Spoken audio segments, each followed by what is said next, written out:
vacances utiles de Siggi Jotna benn programme la boo xam ni jeunesse Siggi Jotna ñoom ñoo ko tëral ci biir programme boobu nag ñu dëxañ ci ay activités yoo xam ni yëpp dafa am solo des activités citoyennes yoo xam ne dafa am en parfaite adéquation ak situation bi ñu nekk muy une situation de pandémie c'est-à-dire que ni dafa am ay activités yoo xam ne dañ ko cee teg mu ngi mel ni li nga xam ni benn journée d'activité de don de sang bi nga xam ne ñu ngi koy prévoir ci deuxième quinzaine mois de septembre am na benn activité aussi boo xam ni une activité de reboisement lay doon ñu ngi koy prévoir aussi ci premier mois de septembre ci ñaari activités yooyu don de sang bi ñu ngi envisager collecter minimum 200 postes de sang parce que gis nañu aussi tamit doomu jàngoro bii di coronavirus impact bi mu def ci wàllu woowu ci reboisement bi tamit am nañ benn objectif bu 500 arbres yoo xam dañ ko bëgg a implanter fii ci Thiès chaque jeune un arbre ñu daal di koy suuxat donc mu am aussi ay jeexital yu am solo ci sunu environnement bi activité bi ñuy lancé tey nag bokk ci activité yooyu nga xam ne aussi dafa nekk ci programme boobu ñuy woowee VUE muy les vacances utiles de Siggi Jotna tey jii nag ñuy lancé la campagne de sensibilisation et de don de masques on a confectionné plus de 5000 masques yoo xam ni dañ cee bëgg a àndandoo sunu naataangoo ndaw ñi nga xam ni ñoom ñëpp dañoo nekk ci ay mouvement associatif fii ci Thiès pour que ñu demaat sensibiliser waat ndaw ñi ci takku masque bi. vous le savez sans doute depuis virus bi dugg fii ci Sénégal le 2 mars Siggi Jotna avec son président monsieur Abdoulaye Dièye dañoo jug taxaw ànd ak population bi ci sensibilisation bi accompagner leen offrir leen des produits hygiéniques lu ci mel ni ay madar ay eau de javel ay gel hydroalcoolique taxawaay boobu nag ñu gis que ni bi ñu koy def nag dañoo bëggoon doomu jàngoro ji bañ a law ci dëkk bi mais nag ñu gis que ni ñenn ci askan bi xaw nañoo banque seen loxo ci xeex boobu noonu ba gis nañu depuis quelque temps la jeunesse est accusée à tort ou à raison d'être quand même les principaux acteurs de propagation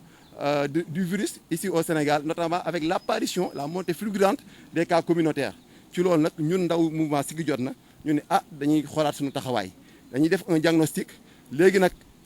activité yooyu nga xam ne nekkoon nañ ci muy activité de sensibilisation boobu ñu nekkoon ci coronavirus bi ñu gën kaa ñoŋal comment faire mooy lépp loo xamante ni mouvement associatif la nekk fii ci Thiès ñu lëkkaloo ak yow boole suñuy force boole suñuy doole pour ñu mën a xeex doomu jàngoro ji ci loolu nag ku ni quartier ni ASC parce que les ASC regroupent toutes les sensibilités yi nga xam ne ñoo nekk ci quartier yi ñu ne nag dañuy woo ASC yi woo également mouvement association yi nga xam ne ñoo nekk au niveau des quartiers pour ànd ceeg ñoom pour ñu mën a xeex doomu jàngoro ji looloo waral tey jii ñu confectionné plus de 5000 masques yoo xam ni dañuy ànd ak jeunes responsables yi nga xam ne ñoo nekk ci différents quartiers yi fii ci Thiès dem ci ñoom jox leen lot de masques ñoom it ñu dem sensibiliser seen moroomu ndaw yi nga xam ne ñoom ñoo nekk ca gox ba ñu xam ne kat doomu jàngoro ji ñun ndaw ñi ñun ñoo ci war a mën a protéger suñu mag ñi yaakaar naa ni nag dafa jot à ce que ñu sàmm suñu waajur yi nga xam ne ñoo nekk ca kër ga parce que doomu jàngoro ji am na ci ñoo xam ne day dugg ci ñoom suñu ndaw ñi ba génn ci yow te di indi ay mandargay feebar li ñuy woowee les cas asymptomatiques liñ ci jig nag jugu ci suñu waajur yéen sa kër ga donc yow war nañoo sàmm suñu yaay yi war nañoo sàmm suñu waajur suñu papa yi war nañoo sàmm suñu tante yi war nañoo sàmm suñu jarbaat yi comment faire mooy bu ñuy génn kër gi ñu def suñu xel ka ni waruñoo dugal doomu jàngoro ji ci biir kër gi nawetaan Covid 19 lañ bëgg a def xeex ak Covid 19 bi parce que instant bi benn ennemi la ñu am mooy cet ennemi invisible qui est le coronavirus lépp lu suñu yitte mooy que ni approche communautaire bii nga xam ne la jeunesse du mouvement Siggi Jotna jël na ko ànd ceeg les ASC ànd ceeg les mouvements associatifs yi nga xam ne ñoo nekk fii ci Thiès mooy que daal du ñu teggi suñu tànk doomu jàngoro bii nii di coronavirus jógeewul fii ci Sénégal. Je pense que vraiment c'est une occasion pour moi de remercier aussi la presse nationale mais également la presse locale vraiment par votre professionnalisme par votre détermination on a vu depuis l'apparition du coronavirus on a vu que la presse s'est mobilisée pour quand même venir sensibiliser la population donc cette posture républicaine cette posture patriotique est à saluer pour la presse nationale mais particulièrement la presse locale de Thiès. Je pense que les vacances utiles de Siggi Jotna est un programme initié par la jeunesse du mouvement Siggi Jotna qui est un programme large qui a différentes activités notamment il y a une activité de don de sang qu'on a prévue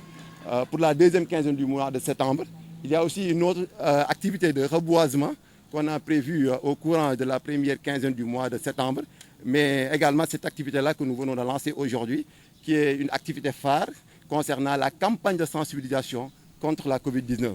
On a vu que depuis certains temps, la jeunesse sénégalaise en général est accusée à tort ou à raison d'être les principaux vecteurs de transmission ou bien de propagation du virus, raison pour laquelle nous, la jeunesse de Siggi Jotna, on s'est mobilisé pour stopper vraiment la montée fulgurante des cas communautaires. Donc je pense que notre objectif, c'est tout simplement de lutter contre cet ennemi invisible qui est le coronavirus. Voilà, l'objectif visé pour l'activité du don de sang est de recueillir au moins 200 postes de soins. On a vu aussi l'apparition du coronavirus a impacté beaucoup de secteurs, notamment le secteur de la santé. Il y a aussi un manque criard de postes de soins au niveau des banques. Donc on a jugé nécessaire aussi d'associer cette activité-là dans le programme d'action intitulé VUE, c'est-à-dire les vacances utiles de Ziguinchor. Il y a également aussi, comme je l'ai dit tantôt, l'activité de reboisement qui a pour objectif de planter pas moins de 500 arbres, donc pour permettre aussi de participer à l'assainissement de notre environnement. Aujourd'hui, cette campagne-là va démarrer avec 5000 masques que nous allons distribuer au niveau des quartiers avec les ASC, avec les mouvements associatifs, pour sensibiliser davantage nos chers concitoyens à redoubler d'efforts, à ne pas relâcher et à lutter pour l'éradication hors de nos terroirs de cet ennemi invisible et qui nous a beaucoup nuit. Ouais, je pense bien qu'on a lancé un concept intitulé Navétane Covid-19. C'est pour cela que nous avons jugé nécessaire de travailler en parfaite synergie avec les ASC. Qui connaissent les ASC savent que ce sont des associations qui regroupent toutes les sensibilités au niveau des quartiers. Donc on a jugé nécessaire de travailler en parfaite synergie avec eux pour transformer les activités navétanes en activités de navétane contre le Covid-19. Notre objectif, c'est 0 cas communautaire pour Thiès.